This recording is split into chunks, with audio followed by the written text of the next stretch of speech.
Sunday morning coffee குடிக்கணும் போல் இருந்தது. So அதனால் காஃபி போட்டுக்கிட்டு இருந்தேன். எனக்கு வந்து காஃபியில் டிஃப்ரெண்ட் பிராண்டு ட்ரை பண்ணுறது ரொம்ப பிடிக்கும். அதே மாதிரி தான் இந்த காஃபியும் ட்ரை பண்ணேன். டாட்டா காஃபி ரொம்ப நல்லாவே இருந்துச்சு. ஈவினிங் கொஞ்சம் ஸ்நாக்ஸ் சாப்பிட்லாம் சொல்லி தான் வெளியே வந்தோம். பட் டின்னரே முடிஞ்சிருச்சு. நான் எப்போவுமே மெனு கார்டு பார்த்து இஷ்டத்துக்கு எதுனாலும் ஆர்டர் பண்ணுவேன். பட் என்னால் சாப்பிடவே முடியாது. அதுதான் எப்போயுமே நடக்கும்.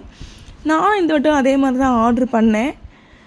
பர்கரு, அப்புறம் பாப்கார்ன், அப்புறம் ஒரு மில்க் ஷேக் ஆர்டர் பண்ணோம். இதுவே வர்றதுக்கு ஒரு 1/2 hour ஆயிடுச்சு. ஃபைனலாக ஒரு வாஃபல் ஆர்டர் பண்ணோம். பட் சாப்பிட முடியல.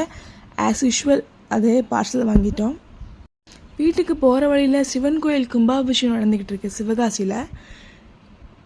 சாமி ஊரில் வந்துட்டு இருந்தாங்க. ஸோ ரொம்ப அழகாக இருந்துச்சு. அந்த பேப்பர்ஸ்லாம் வரது வீடியோ எடுத்துகிட்டு அப்படியே வீட்டுக்கு போயிட்டுருக்கும்போது ரோஸ் மில்க் கடை பார்த்தோம். வாங்கிட்டு அப்படியே வீட்டுக்கு பார்த்தோம்.